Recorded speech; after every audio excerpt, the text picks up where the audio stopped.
Good evening and welcome to GB Boxing and Fighting Irish. And tonight we're going to reveal who will be the first recipients of the GBBI belt, which is the most contested IF belt, which is going to be up there with Ring Magazine in terms of recognition shortly. Already we've our first comment in. Marty is in. Marty is always in. I think Marty actually just sits in the chat just waiting for stuff to start. Looking forward to this, and then lots of wonderful emojis.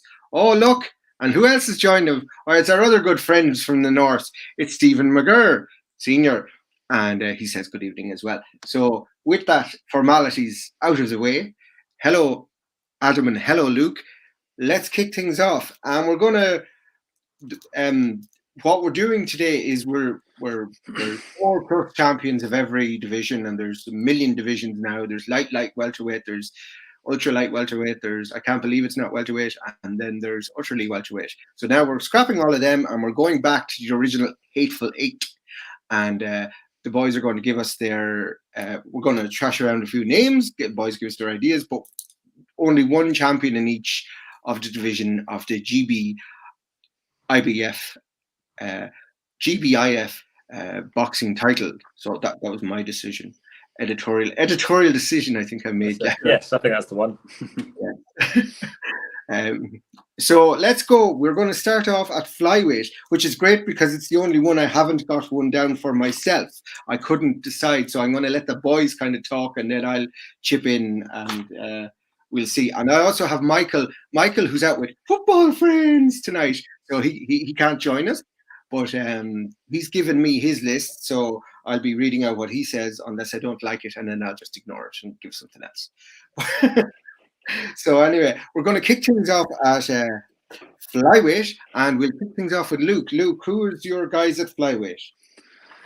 Okay, so yeah, if we only had 8 divisions, I wrote this down, by the way, just save time and stuff. You know how I can be, Enda. So yeah, explain it. Now you're doing the opposite of what I asked. my champion at flyweight, if there was only 8 divisions, would be Bam Rodriguez. I think he comfortably makes 112 pounds, and I think he is the best of the bunch in and amongst, between 108, 112, and 115. My number one contender would be Chocolatito. I think he'd move back down as well. He'd comfortably make 112 if there was no super flyweight. Mm-hmm. Number 2 would be Sonny Edwards. I think he's fairly good at flyweight. And I'd have to have Junto Nakatani in at number 3. I think he's a really exciting fighter, and I think he'd give anyone a great fight. But I think Bam Rodriguez would be the ultimate champion in the one belt 8 division boxing universe that we're creating. But ultimately, Bam is the guy you're putting forward. Okay, what have you got there, Adam? So I've gone for slightly different. So I put criteria in for this. Okay, so the criteria for me were, number 1, they had to be rated inside the Ring Magazine top 10 to be up for this discussion. Number 2, in order to be eligible for each weight category, it was either the weight category involved or the weight category directly underneath. Okay, so for this one, it was the guys that were at flyweight and the guys that were at junior flyweight. So guys like Chocolatito and Bam Rodriguez, because they are up at superfly at the minute, were considered in my bantamweight limits, not my flyweight limits. So for me, the guy I'm putting forward as champion is Junto Nakatani. I tended to favor the guys who were already fighting at the weight. So if you were already fighting at flyweight, you got the nod from me over the guys fighting at junior fly. I think he's the best of the flyweight champions. I think he's an all-round better fighter than Martinez comfortably, and I think he's got the firepower that would probably give him the edge for me over Sonny Edwards. My top contender is Kayaguchi, who is the Ring Magazine champion at light flyweight and is a bloody brilliant fighter. And he's one of those guys that will step up through the weights, and we might even see this fight one day.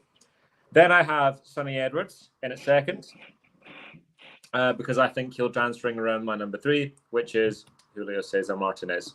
So that's the kind of similar sort of fighters, just a little changing on the kind of like the picking and choosing on who was available for different ones. But for me, so just to clarify, so in this imaginary universe we're creating here, Yep. do you think Bam and Chocolatito would be up at bantamweight? Yes, that's where I have them. Okay, because I thought the opposite. I thought they'd go down again. Okay. So they in can my comfortably head, make that weight. Do you get me? Yeah. So in my head, because it's difficult at the lower weight ones because it's £3, and I think you're right. If this actually happened, Chocolatito goes down, and Bam goes down. I think Bam goes down anyway. But in this case, that's the way I'm treating it. Yeah. So mine's different. I have a set rule, which is if you're fighting at a weight class, it's either, so say you're super middleweight, you are at the light heavyweight limit. There's no going down to middleweight. I haven't decided. Fair enough. That's just the rule I made to make life moderately easier. Yeah. Yeah. Well, at least that makes it a bit different between the two of us as well. So that's good. Well, hey, wait, there's 3 of us, but anyway. Oh, sorry, Enda. I didn't see you there. Sorry. I was using similar logic to what Adam had because, especially for the younger fighters, I was like, the only way is up, as Yaz and her past population. They're a band. You guys can look them up. You probably call them nostalgic or something, but they were around in my time. But so anyway, Nakatami was the guy who I had, but again, it was difficult for me because it was kind of like Bam Rodriguez would be another one to consider, but is he too light, to be winning right now because this is current? So they were the 2 I was throwing in there, but I'd probably give the nod to Nakatami. But right, guys, who's taking the belt then at flyweight? So I have, just because, so the difference would be I have Chocolatito and Bam both in the discussions for the one above. Okay. I think we're all going to agree on the champion above. So if Luke wants to put in Bam or Chocolatito ahead of Nakatani, who's not won everything, I would quite happily succeed on this one. The way I look at it is, if it was real life, if the rules got changed to this tomorrow, Bam and Chocolatito would be flyweights. They wouldn't be bantamweights. Yeah. And I think Bam would be the best of the bunch.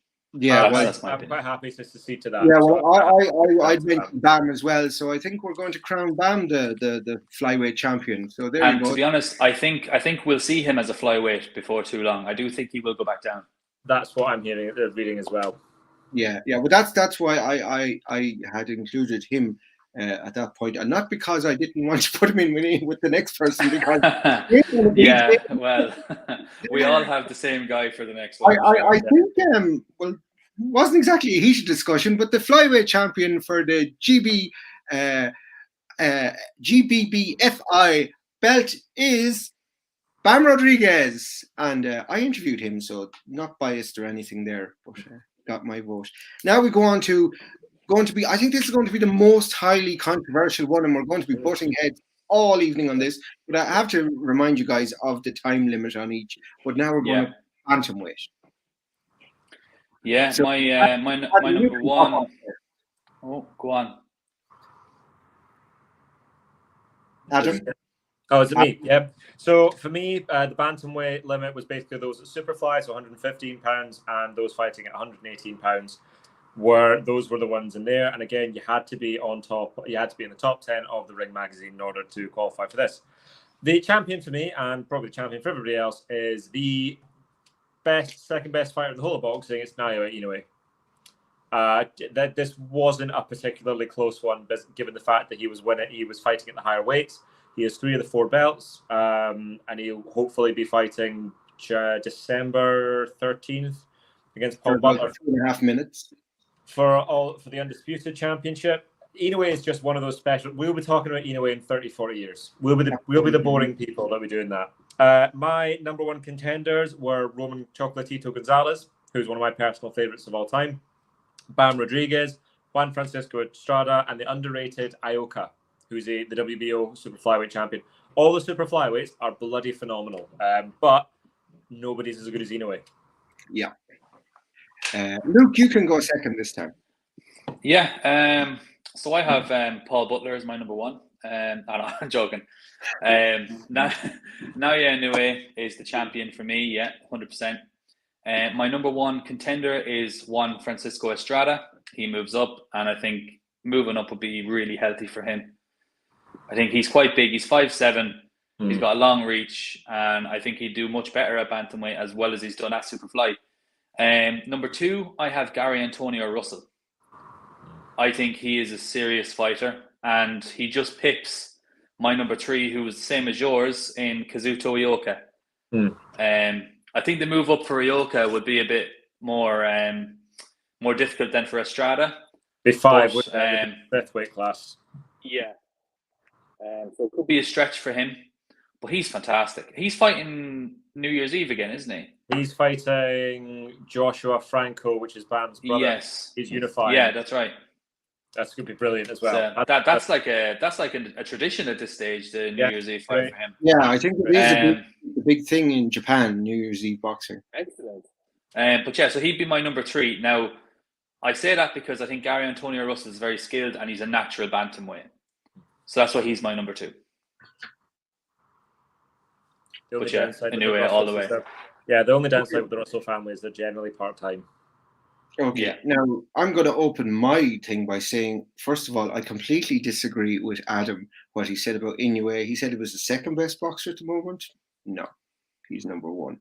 And unsurprisingly, at this weight, he's still number 1. So my number 1, and just there's no need to mention anyone else for me because I just wrote him down and underlined him 14 times.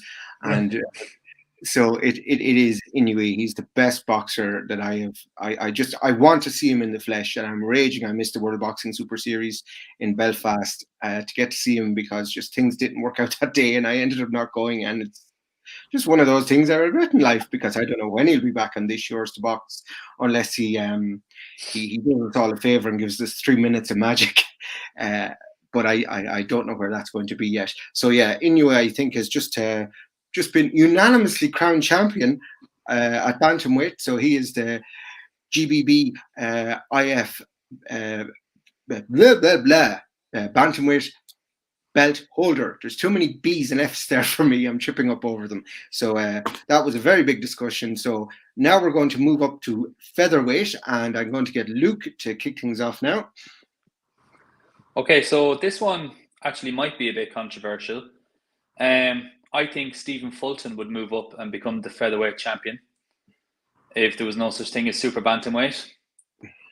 I think he's an excellent boxer. I think he is that kind of guy who's so disciplined, you'll never get him out of his game plan unless you are better than him. And I don't think the guys below him in my list are better than him. I think he would be able to outbox them all. I don't think he's going to score any knockouts against these guys, but I think he'd be champion nonetheless. Now, my number 1 would be Emmanuel Navarrete. Excellent fighter. Then number 2, probably another bit of a wild card, but I'm just going off who else is ranked at the moment. Mauricio Lara. I think he knocks out nearly everyone in that division. So it's hard to put him any lower than that. And then number 3 is one that's ranked a bit lower, but I think he's going to hop up there very soon, is your friend Enda Rabisi Ramirez. I think he's a class act. He can punch, he can box. He's got it all. He's got a lot of flair as well. And he'd be my number 3 in the top contenders. Yep. Who is actually the guy I interviewed, not Bam Rodriguez? Stephen Fulton. Yeah. No. Yeah, no. It is. Now, I'm actually going to go next just to mix things up, and only just to prove that I actually did write Fulton down here, whether you believe it or not. I had Fulton as my pick. And Navarrete was next for me, and nowhere on the list was a certain Leeds man who I'm not even going to mention because I don't think he deserves consideration. So we'll swiftly move on to Adam. I'd set full house for Fulton. Yay! I have Stephen Fulton as the champion. I was looking at this one, and this was one of the rarer ones where I thought the super bantams were actually a better collection of fighters than featherweight. Correct. The champions. So I have Stephen Fulton as the number 1 as the champion. Interestingly, my number 1 pick is a guy that's on neither of your lists, which is Ahmedalev. He was very close to mine. So he's the other champion at super bantamweight with 2 of the belts, and I think he's fantastic. Very good feet, good jab, good left hand. The only thing is it's similar to a lot of the Uzbeks. and it's not quite as well-rounded as Fulton, which I really Yeah. rate. Number 2, I have as Navaretti. Navaretti is an absolute machine. I really miss the days where Navaretti fought like 6 times a couple of years ago, and then suddenly he's like won like 9 months off, and it's just an absolute shame. And then I have Lee Wood, actually, was my next one up. I think the role he's on, got a lot of punching power, and I want to see that opportunity. I think with the Mauricio Lara thing, he either gets flattened in that fight or he boxes his nose off. And my last one, my number 3, was also Ramirez. I'm a huge fan, absolutely huge man. The guy's phenomenal, and I think he will very quickly win more than one world title. Yeah, I agree. But yeah, another full house for Fulton there. I didn't think that was going to be the case. That's why I said I thought it'd be controversial. We've a guy moving up up a new weight. And dominating the old weight, and I think he would. So I think even when he does move up, he'll capture featherweight titles. Yeah. I think that's now again. He's one of those you wouldn't want to show him to your friend who's trying to get into boxing, but once you're into your boxing, he's amazing to watch. Yeah. What was the fight he had relatively recently? I think it was a unification fight where he decided rather than being very slick on the outside, he was going to stay in close and actually beat the guy. That was against Danny Roman. It was, yeah. That was a brilliant fight. Really, really good fight. Yeah. And Danny Roman's a quality fighter. We're going to have briefly break off here because now we've announced a super fight between our bantamweight and our featherweight champions, our unanimous undisputed champions. Who's going to win that? Because that is a fight that looks like it will be on the horizon. Fulton and Inoue. If Inoue moves up to super bantamweight. Inoue wins that fight. Really? Yeah. Cool. Yeah. Yeah. Inoue's. I think the thing is, sorry. You might have been saying the same thing as me. His power makes his boxing so underrated. Yeah. So if you look at very good boxer. If you look at the CompuBox statistics, Inoue is ridiculously high in a lot of things you don't expect. So Inoue is one of the top 3 or 4 best jabs in boxing, like in terms of connect percentages and thrown. His powers. What I would say is Stephen Fulton is a brilliant all-round fighter, and Inoue is that fighter, but with that X factor sprinkled in. And because I think the second Inoue unifies, becomes undisputed at bantamweight. He's up there taking Fulton's belt off him, basically. I don't think. Yeah, like one thing, stylistically as well with Inoue against a fighter like Fulton who likes to take his 2 steps back and angle off. Inoue punches while he moves, and he throws a 1-2 and then a jab after it. And that's such a good combination to throw against those type of guys who like to just kind of angle off of you, because you can catch him as he moves out, and then he's on par again. Yeah. They expect you to stop punching at that stage, and it's that extra one, and it's not a big hook, it's just a snap out there and the head drops back. Yeah. I don't think that fight happens. Yeah. Just to jump in there, Michael had sent me his list. Bantamweight, he'd started at bantamweight. He'd said Nathan Inoue, Inoue number 1. So basically that's, again, there's consensus there. And featherweight and not below, he would have said Ray Vargas, Stephen Fulton, and Emmanuel Navarrete. I don't know if that means he put Vargas top, but that's what you get. But Stephen Fulton is there to kind of round it off. But now we're going to go to lightweight, which is one of the hottest tickets in boxing. But obviously we've got the other divisions surrounding it that can jump in as well. So Adam, I think it's back to you now. Okay, so this is probably my more controversial one. Again, so lightweight is 130 and 135. Yes. Right? I will favour what you've done at lightweight. And the current undisputed lightweight champion is Devin Haney. So as far as I'm concerned, he's the guy. He's the lightweight champion at the minute. Do I think he would beat all of the guys on this list? I don't. But he's my champion at the minute. And I think based on the rules that I've set out for myself, what I have here, it was pretty easy. If you were undisputed, that was it. You were there. My number 1 contender was Vasilia Lomachenko. He, at the minute, is kind of a Schrodinger's cat. I don't know what's left. If he's the Lomachenko that he was, 2 years ago, what's the war taken out of him? What's the year taken out of him? You know, Usyk's been incredible, but, you know, Loma's been out a bit longer. He's had a bit of shoulder injuries. If he's the Lomachenko, I think that he was, I think he beats everybody. Number 2 is the guy that I'm going to put money that Luke has at number 1, which is Shakur Stevenson. He's the next guy, basically. He's the next best guy coming through, and he's utterly incredible. I'm really annoyed that I put this guy in at 3rd. I think it's fair based on the fact that I know he's quality, but it drives me mad because he's done nothing, and it's Tank Davis.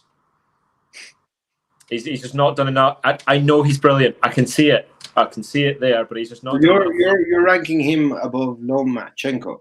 No, it goes Haney, Loma, Stevenson, Tank. That's what I have. Oh yeah, sorry. That's what I have at the minute, but it bugs me because I don't think Tank has done enough at 135 and at 135 to deserve it. But he's there. Yeah. Well, we're going to keep Luke till last this time, and I'm going to go second again. Who I have written down is Devin Haney. So like that, he's undisputed. It's lightweight. He deserves all the plaudits. However, my number 2 is Shakur Stevenson. I think he's going to get in there and he's really going to upset the apple cart because I've got Stevenson penciled as an all-time great, a genuine all-time great. And to do that, he has to go up there and impose himself on the division. But right now, because we're going by right now, not in a year's time, he's not he's not taking it off Devin Haney. And Haney keeps it in my book. Shakur Stevenson is next, and then it's kind of a best of the rest, where Loma is probably better than the rest for me. So Loma would have been my 3. So I don't know if I've kind of stolen Luke's thunder or if we're going to go for a full house again. But what say you, Luke? The reason I couldn't stop smirking during Adam's list was because mine is just a mixed up version of his. So at number 1, and if super featherweight didn't exist, it's what I believe would be right now. Shakur is the champ for me. Surprise, surprise. Number 1 is Devin Haney because it's hard to put him anywhere below that, you know, with what he's done. And number 2 is Lomachenko. And my number 3 is Gervonta as well. Yeah.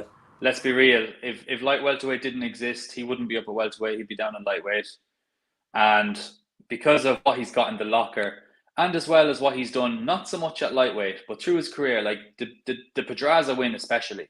Yeah, that's the one where I was hanging my hat. I was like, right, what's he achieved at these things? What weight is he at? Right, yeah, it's there. Yeah. And like, say what you want about Barrios, but doing what he did to Barrios when Barrios is a much, much bigger human being than he is, was very impressive as well, especially when you've seen Barrios versus Keith Thurman.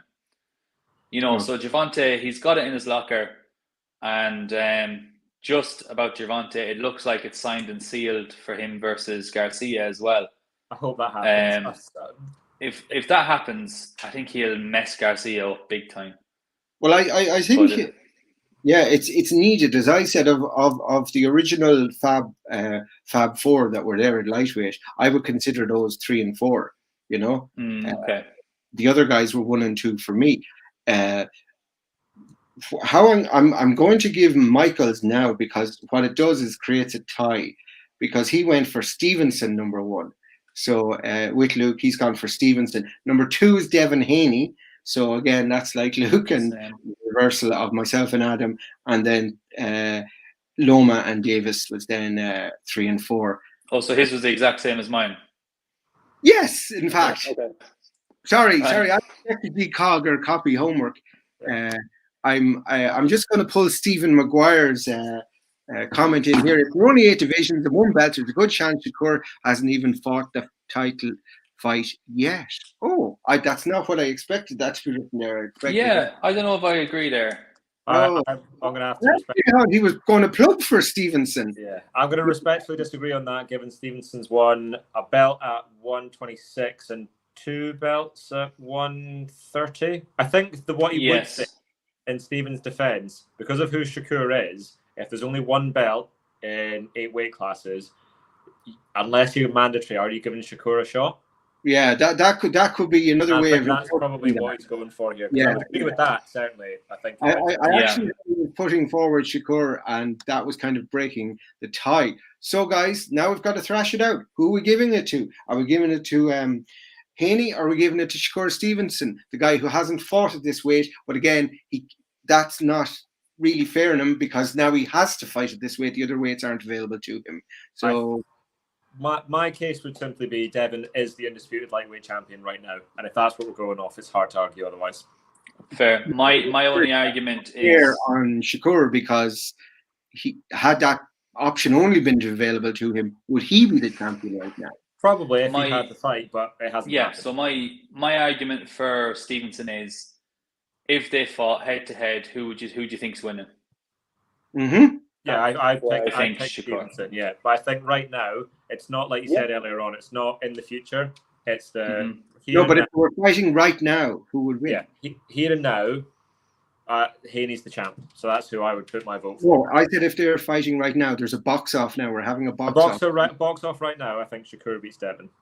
Right. So I also do too. And even though I've written down Haney, I am willing to say, if there was a box off right now, which is my kind of who is the champion right now, Shakur Stevenson would probably win it. So I'm willing to cede that Shakur would be the champion if there was a box off between them. And speaking of Haney, I know we're going to be talking about him in a bit, but I hope to God he's getting paid well this weekend. I hope he's getting paid well for this.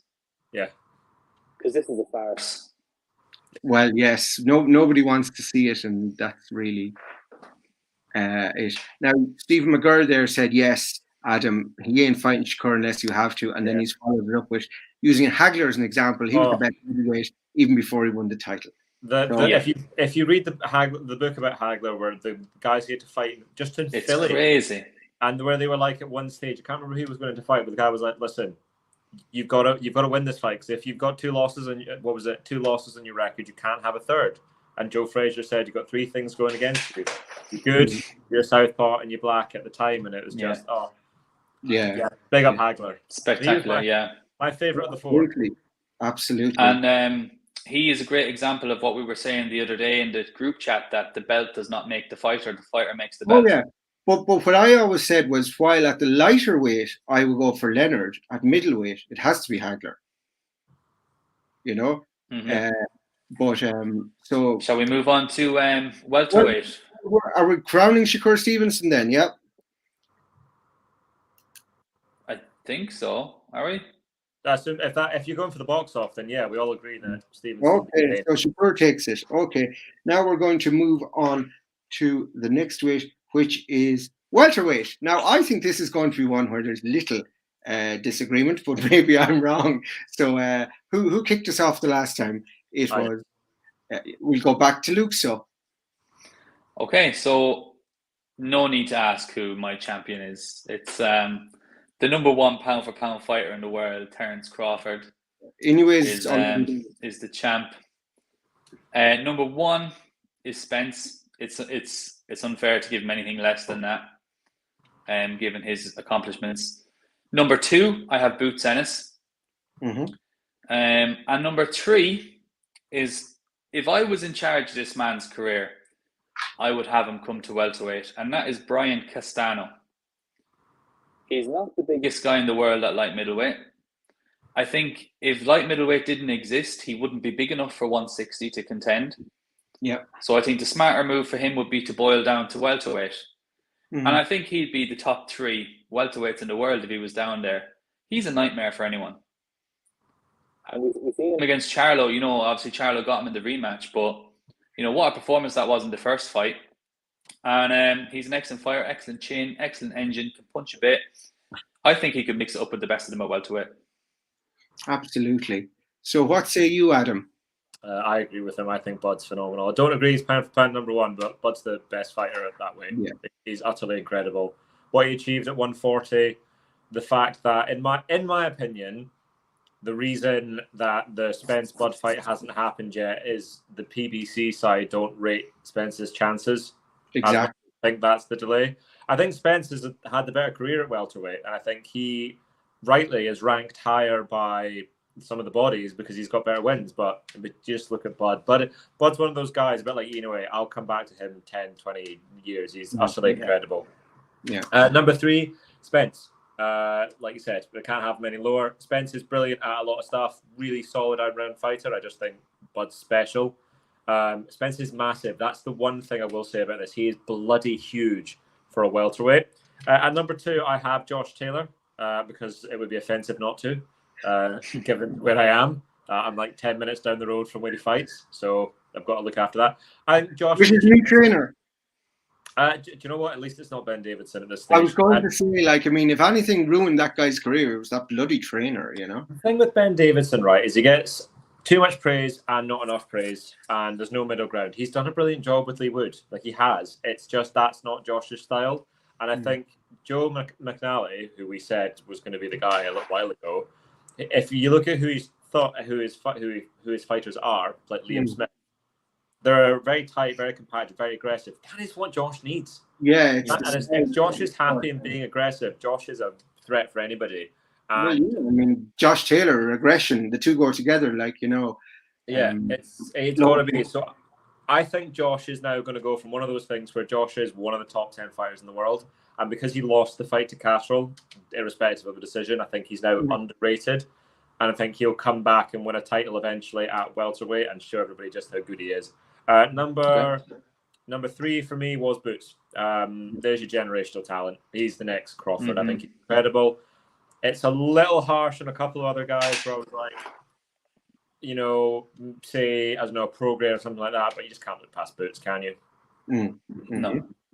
Right. So, Adam, just a quick question. Do you think that Taylor would mix up with Ugas? Yeah. I think Taylor beats Ugas. I think Taylor gives Spence some trouble style-wise because I think he's a faster, shorter puncher than Spence.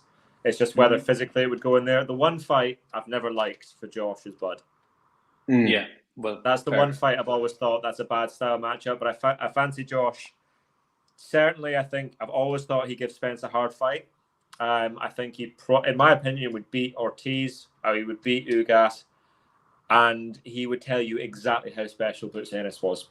Yeah, that's where you'd learn a lot about Boots. Yeah, because it's really early on, and Boots hasn't had that championship experience, so that would tell you a lot. Yeah, I do think Boots is that guy, though. I really do. Yeah, I think that guy as well. Yeah, and we're going to see whether I think he is or not, because I'm going to give mine. The champion is Crawford. So there it is. That's a clean slate, and he deserves that. And we were going back to saying 3 reasons why you're avoided. I think Crawford ticks all those boxes, you know. I don't know if but in terms of, you know, being super avoided, it's Crawford. Number 2 for me is Spence, because he is the next best, but he's not as good as Crawford. And I would like Crawford and Spence to fight just so Crawford can be properly crowned what he belongs as the champion. And then, like Luke, I went for, because I'm not Scottish probably, I went for Boots Ennis as my next pick. This guy's really going to climb the rankings, but this is right here, right now, as Fatboy Slim said, and that has to be Crawford. Absolutely, he's, you know, nailed on champ. So that's unanimous. So we don't have to have any discussions or rows about that one. So next we're moving way up to middleweight. So this is where I suppose it gets a little bit harder, because You've super middleweights who are, can they come down? Can they boil down back to middleweight? And if they can they compete? Because super heavyweight might be a little bridge too far for them. Or is somebody going to leave without a belt tonight? We're going to start with Luke. Okay, I know we didn't row about welterweights, but I think we're going to row about this one. I think for me, you're going to have a mix of light middleweights who are far too big for welterweight, who would never make it unless they cut their arms off. And one of them, who is my champion, is Jamel Charlo. I think he's the best of the 2 twins. I think he will move up and be a middleweight champion. And I do think, because we're in the era we're in, Jermell will be up at 168 soon. But we're in this fantasy world, so I think he is the 160 champ. The one I have below him is Jamel, who in my opinion is the best 160 pounder today. as we speak. I have Canelo moving down from 168 into 160 to be my number 2. I think at the moment, both Charlos would beat him. They've got very different styles, the two Charlos, but I think they're all wrong for Canelo. But that's a discussion for another day. And then my number 3, who we'll probably argue about as well, is Demetrius Andrade. I think in this fantasy world where there's no such thing as super middleweight, light middleweight, and there's only one belt, he's going to be avoided like the plague, but he's also probably going to beat most of the guys he fights. And if we're looking at right this instant, I wouldn't fancy Golovkin versus him. I just wouldn't. I think we beat Golovkin right now as we're speaking. And yeah, Stephen's right there. I don't know if you can see his comment as well. Yeah. So that's why I have Canelo as my number 2, because he's coming down. He's not big enough for light heavyweight. There's division from Adam. Now, there's only divisions, and one belt, no way Canelo goes above middle, and that's perfect logic to me. That's the logic I use.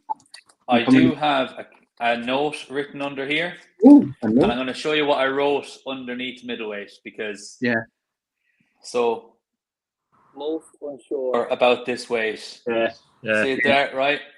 So it's hard to call, because the big weight discrepancy between it and the other 2 weights surrounding it.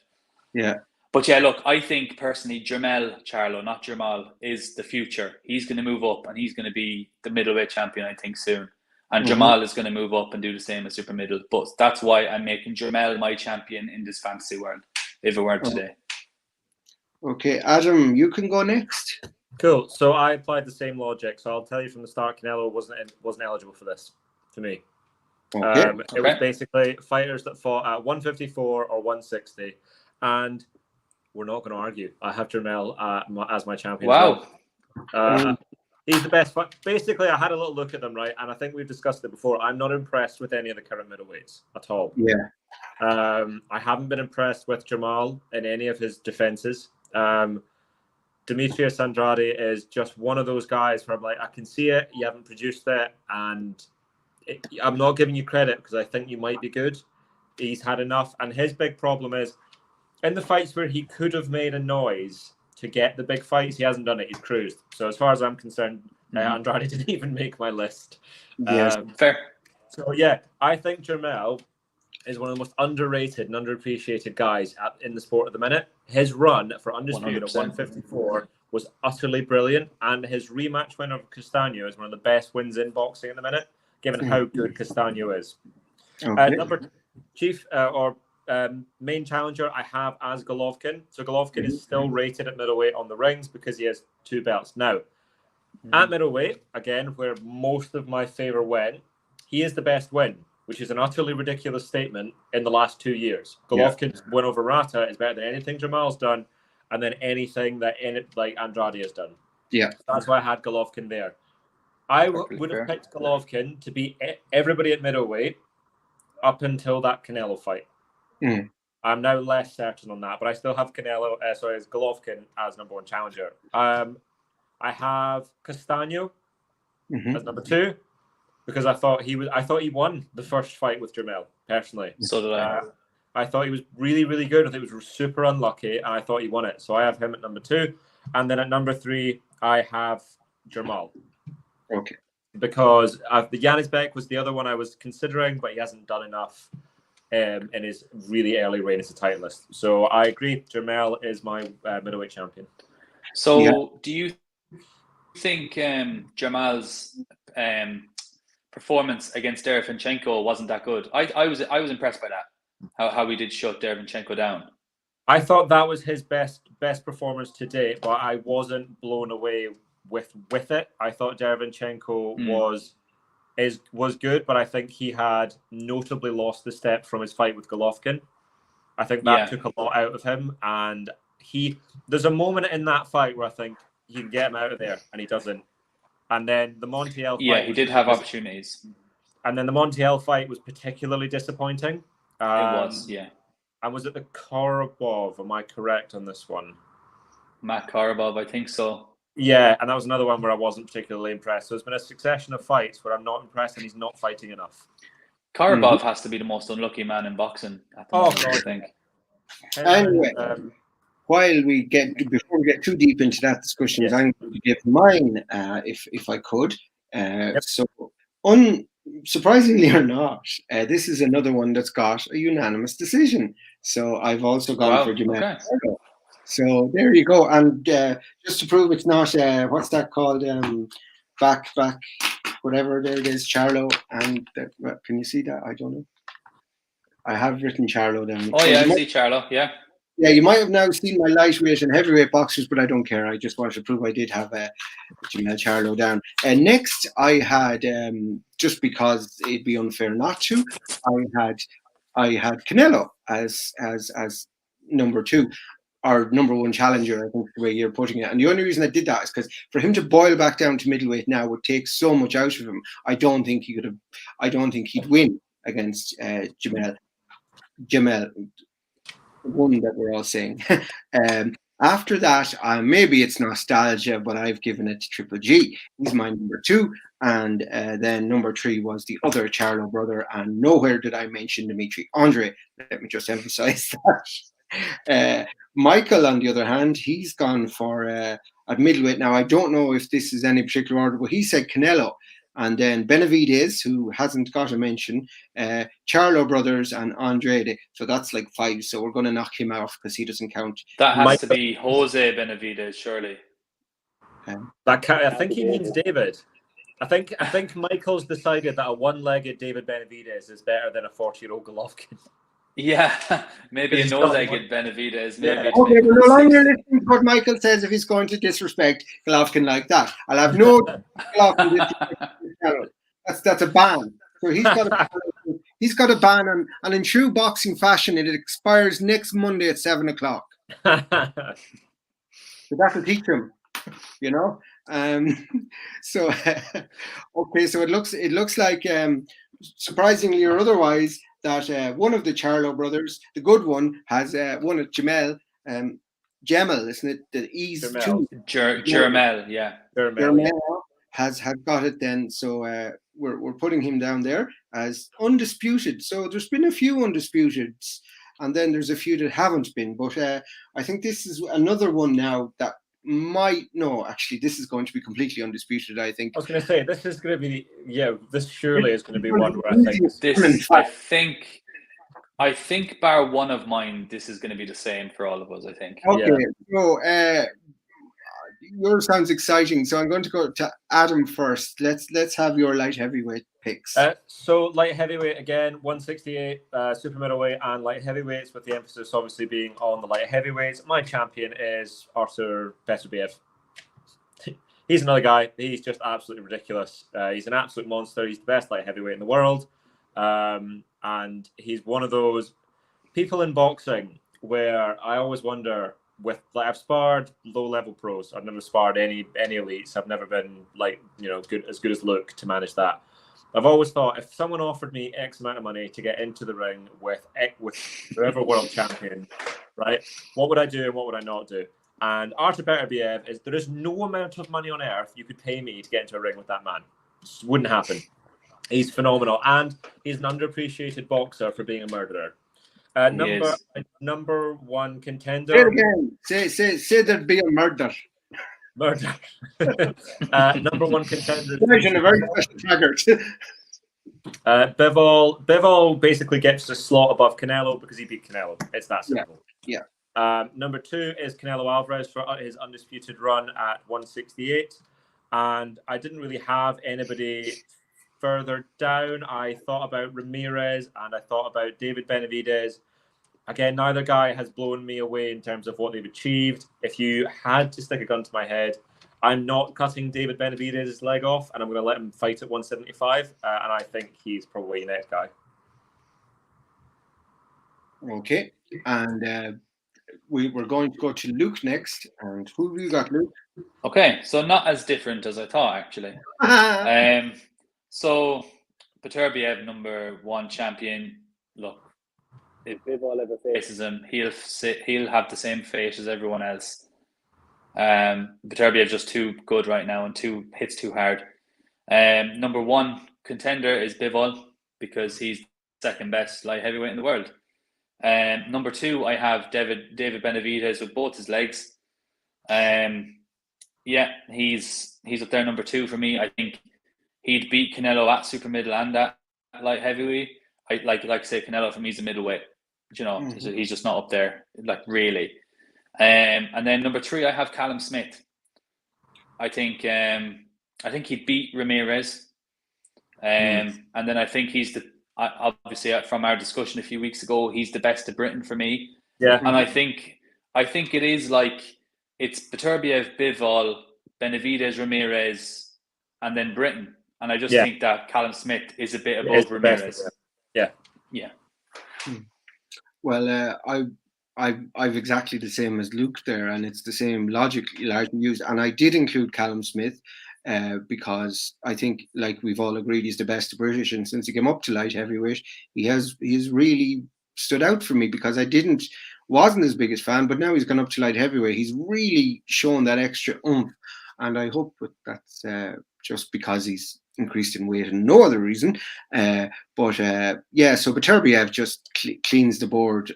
Well, unsurprisingly, I think that was one of the nailed on ones. The first one I wrote down was just Beterbiev, giving it to him. Yeah.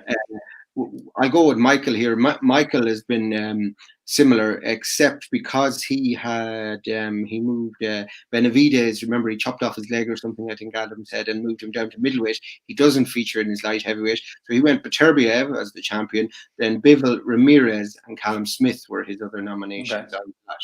So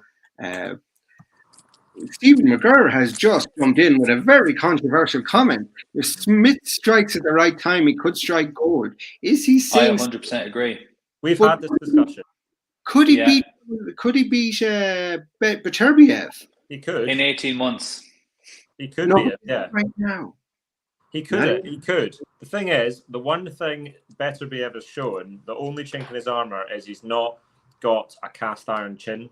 Like, say, a Golovkin. He's been down a couple of times. He's been hurt. I don't think he lands that punch. Yeah, I was going to say, like, can land that punch. It's there. Like, he has the power. He has the technique. He could strike gold. I wouldn't put. If you said you're going to put your house on it, no. Well, let's look at it like this though. Anybody above 12 stone can knock anybody out.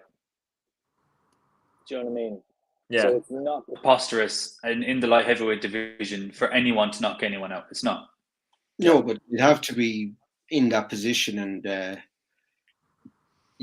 Well, if Beterbiev throws a right hook and Callum lets his left go, anything can happen. Yeah. Okay.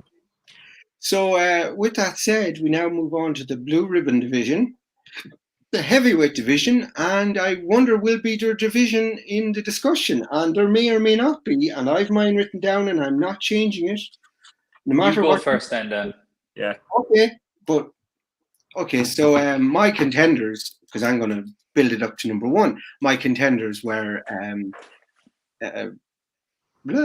falling over my words. We've got, and I've put him in there because he's very much. Joe Joyce has very much impressed me, so he's my number 3. Then my number 2. We had Joshua as well, so you could flip those around, but right now you'd have to give Joshua the nod over that. My number 1 contender, which might give away my champion, is, so maybe I've done this wrong, but this is like the chart show. Well, if you know who's number 2, you're going to know who number 1 is. So this week's number 2, last week's number 1 is Tyson Fury. So he's now my challenger. If based on, I think Alexander Usyk, if he fought Tyson Fury in the morning, would win. I think Tyson Fury, it's been evident from everything he's saying and the words that come out of his mouth, he does not want to fight Alexander Usyk. He's been making every excuse under the book. He's not big enough. Nobody knows him. All this rubbish he's come out with it. And that all to me lends a guy that knows he would be not clever enough to fight Alexander Usyk. I mean, Sky or BT Box Office can show all those videos of him kind of, outmaneuvering a fairly mediocre opponent, but that doesn't wash with me when it comes to a double gold medal champion, and that is Alexander Usyk. And with the doctors being scrutinized more carefully, I think Fury's even less of a chance of beating Alexander Usyk. So my champion, without any hesitation, is Alexander Usyk. Right, so we'll have Luke next. Yeah, and it's very hard to disagree with that list. I have Usyk as my champ, 100%.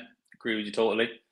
I have Fury as my number one contender as well, considering he is now officially unretired and fighting in December. My number two is Deontay Wilder. It's so hard to look past him. Now, it depends how he looks this Saturday night. But look, if he looks anything like he did before, during Fury, or before that, it's hard to put him any less than number two because he probably starches everyone else. And my number three, after a lot of deliberation, because I don't necessarily think he's better than the people who are below him in this list of mine, but Joe Joyce is number three for me. Do I think he's better than Joshua? No. But do I think he has a better chance versus the three men above him? Yes. Does that make sense?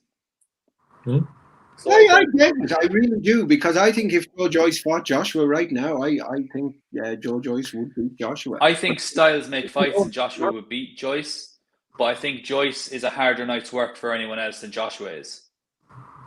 So that's why he picked him at the post for this list, if there was just one belt. Right. Adam, do you want to crown the champion, or do you want to create a discussion? No, I'll crown the champion. Yay! No, I think it's Usyk. Basically, my criteria was pretty simple. Like I said, it was cruiserweight and heavyweight, and Usyk. He's pretty clear. Listen, the thing with Fury is retirements have consequences. He retired, and then he came back. So until he proves it again, despite what the WBC said, if you're going to pretend to take him seriously, he dropped down. He is the number one contender for me. He is if I'm correct, the only fighter in my list of fighters that wasn't in the WBC top 10, but did think it would be a bit churlish to not have him in. So this is where the debate's going to occur. My second fighter is Joshua. I have him higher than Wilder, purely for the fact that I think Wilder putting up a good fight, as in putting Fury down in the fourth twice, has masked the fact that in Deontay Wilder's last two fights, he has won 2 rounds and has been knocked out twice. Whereas Joshua improved in his last fight against Usyk. He was better. He looked good. And the Joshua that fought both Usyks, in my opinion, would beat the Wilder that fought Fury, certainly the second time. And even the third. I think it's been slightly romanticized. He is... I want to see what he's like tonight. This weekend. So this is a big thing with Wilder. How does he look at the weekend? What is that Fury fight taken out of him? And I'll revise my list then, because I've always said I will wait and see what Wilder has left. And if he's the Wilder that he could be, it's the Wilder that, say, knocked out Ortiz, then we can have that discussion. But certainly I have Joshua in there.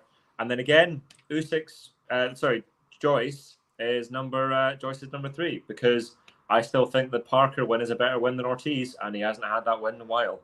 So I've got Usyk, Fury, Joshua, Joyce. Fair. Is that the same as I can't.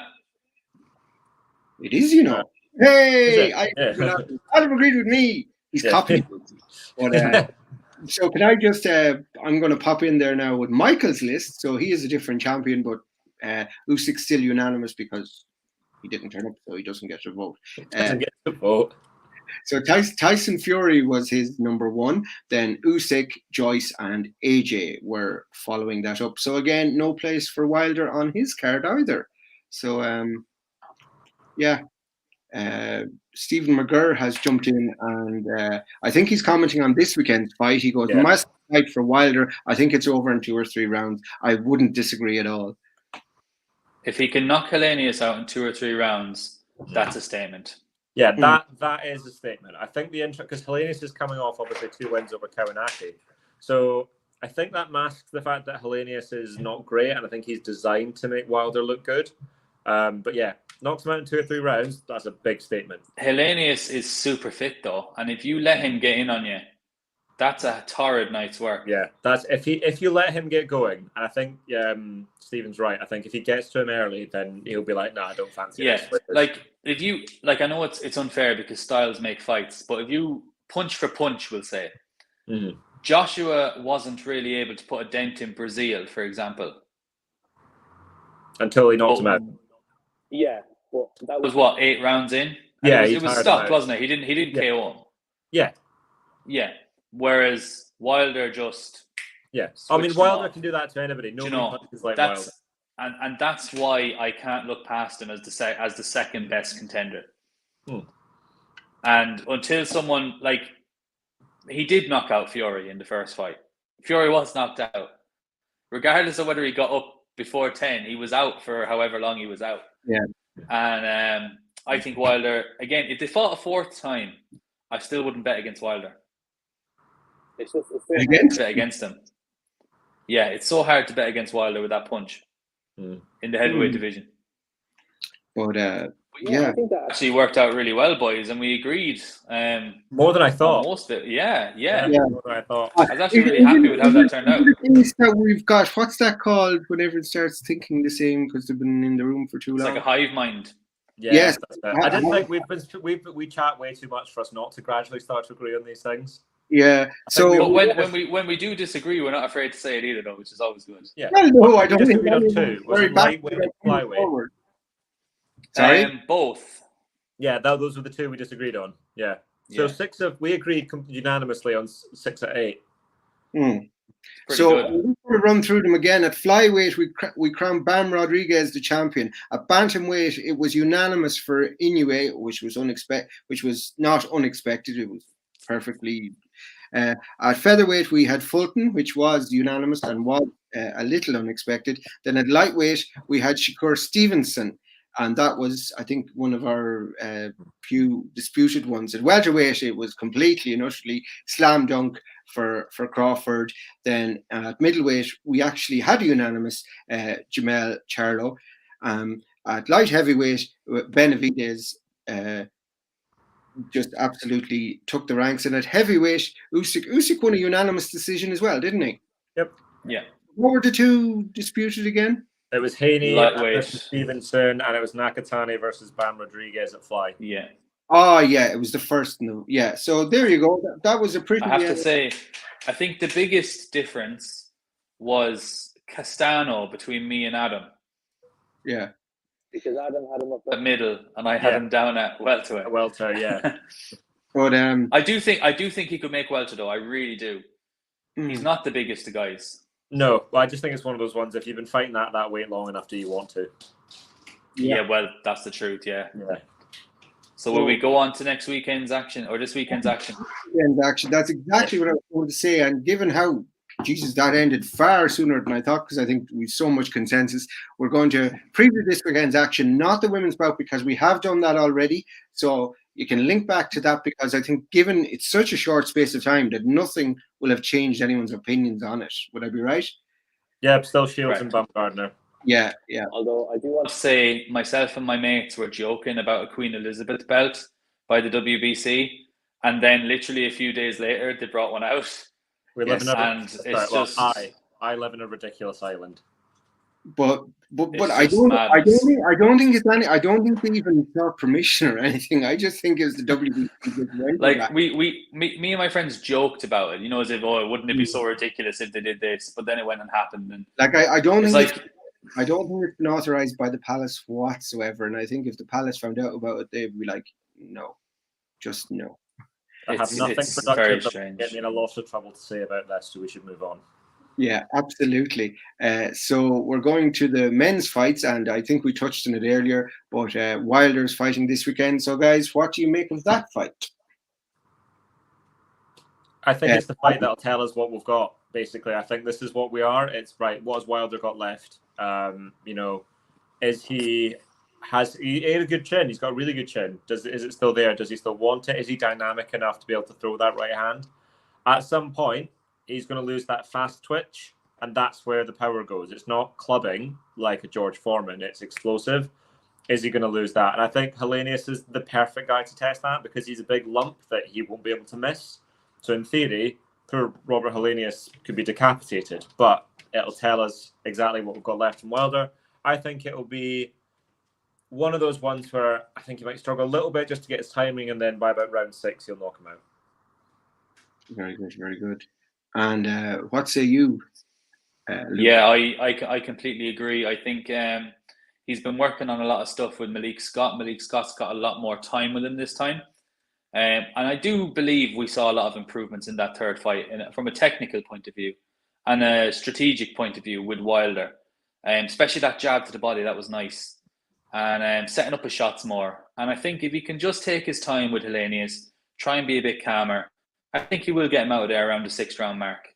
No need to go in all guns blazing. You know, you've had a long time out of the ring, nearly a year, or well, just over a year. Get your jab going, get your feet going, and then land that big shot when it comes. And I think it will come around 5 or 6. But yep. And is there any fight in the undercard that you'd want to speak on there, plan or anything? Or there's nothing I'm too excited about. Yeah, no, I don't even know who's on the undercard. Yeah, well, it is pretty weak. And McGrail and Espinosa fighting in Liverpool. Any thoughts? I mean, I like McGrail. I've got a lot of time for McGrail. I saw him make his debut on the Matchroom card. Looks really exciting. Jalalov is on that card against Bracamonte. I expect Jalalov to knock out a fairly heavy Bracamonte. But again, those Probellum cards have slowly wormed their way back into existence, and we'll see where that all goes. I think it's an interesting. Yeah, I just think it was very unlucky for not unlucky. You know, he really just picked the wrong promotional outfit just before things went very south for Probellum for no reason it's got to do with anything else. But apparently they just did. So it is unlucky, and I hope McGrail perhaps moves to a different promotional outfit because I think his talent deserves that. That's what I'd say on that. Can you think of a worse step up than go and fight in Solomon Dakers and then go and fight Jalalov a few weeks later? After having your head box punched in with Clark the bit before. I hope Bracamonte get paid well. Jesus. What a run. He's got to have the best resume in heavyweight boxing soon. It's nuts, isn't it? That guy? I mean, where do you go from Dave Allen? Yeah. I love Dave Allen, by the way. I love Dave Allen. I've got a lot of time for his. So do I. And I hope if he gets his head straight, he gets back in because he's got more to show. And he knows his shit as well. He really does know his stuff. So a lot of he does, yeah. Me too. Well, I'm very fond of him again, but I wouldn't like to see him fight again because I'd worry for that. But again, huge Dave Allen fan, and he's a guy that I'd rather see in a studio than some of the ones they have at the moment. You know, 100%. Yeah, very much. You know, I mean, he can be light, but he knows what he's talking about, and he, you know, I mean, like obviously he works with Eddie Hearn, so there's a lot. There's one Scouser in particular I'm thinking of he could easily replace, and everyone would be much happier for it. Well, ID Boxing, just to give a shout out to Rob Tebbett with ID Boxing. He had two of the best. He had George Groves and Barry Jones last night. Phenomenal. Yeah. And Deck Taylor. Can't get any better. Deck Taylor too. He's fantastic on George Groves' podcast. Yeah, brilliant. Brilliant. Yeah, the ID boxing all the way through the Conor Ben thing was phenomenal. I was about to say, I mean, I had my earphone in, you know, and I was working away, and I just because the pro thing, I can stick it in the background and I don't have to look at the video. But ID boxing has been a breath of fresh air. It's being honest. It's challenged promoters. It's challenged judges. It's not going to be a yes man outfit because it's independent of all of them. So, and Rob Tebbett has proved with the team he's built, and he's even brought in different things and different styles, you know. These big man things. Yeah, the big man thing, which I don't like, but I know I'm not everyone in boxing, and to get more people involved, and lots of people like boxing that are urban and street like that. So it's wonderful, and it's bigger and better rather than just have kind of four white kind of middle-aged men sitting around going yes. You know, I'm far too close to us. Like this, we are the wrong demographic on that front. No, but what I'm saying great that they're doing that because it broadens the sport instead of being just insular and people that think they know best. And just going on to another fight this weekend, and to quote the Castillo, it's not looking good, bruv. Because Kambosos, Haney too, what are we doing?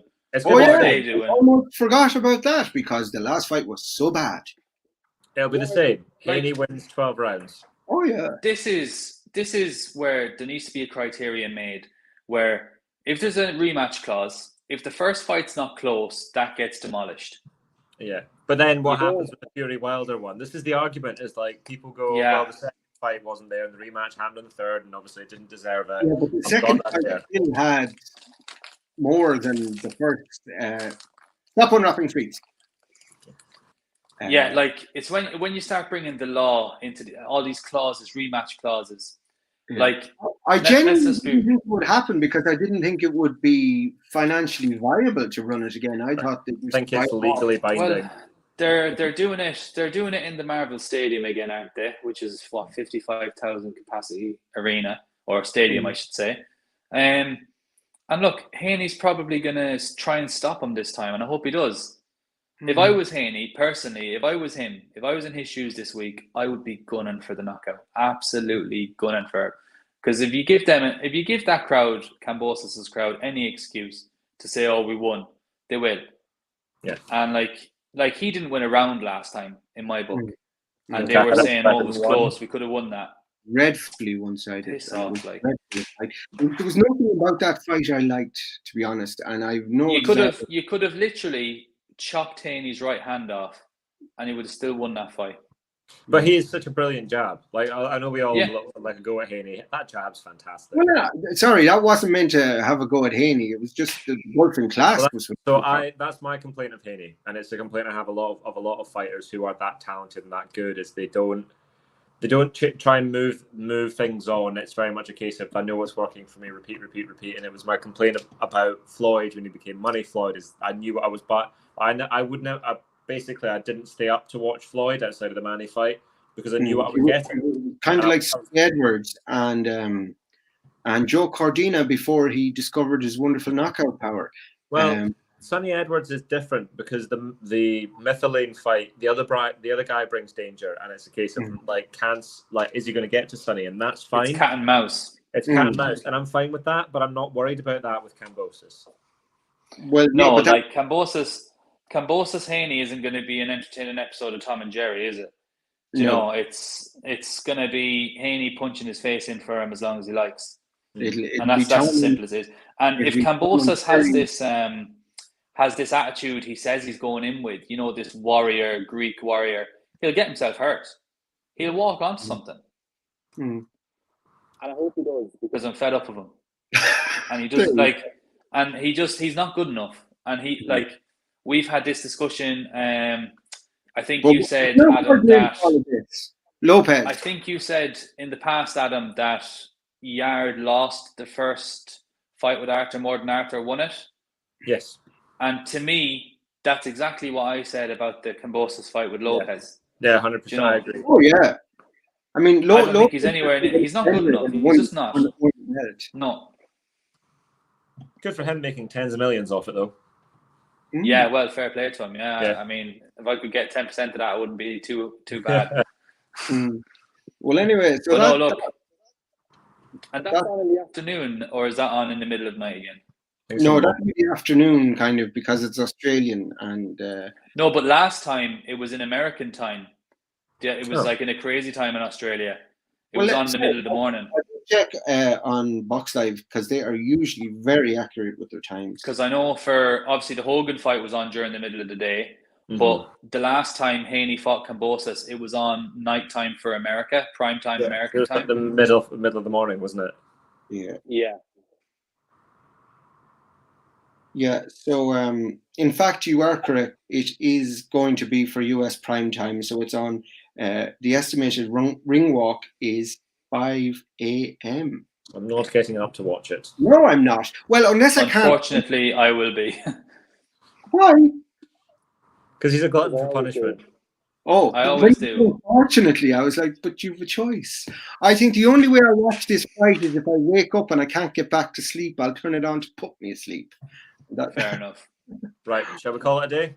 We shall call it a day. Great discussion, lads. I really enjoyed that one. That was Yeah, good. yeah. I find strange. Well, maybe not strange because again, hive mind. I'm worried about this. We're going to have to mix it up a bit.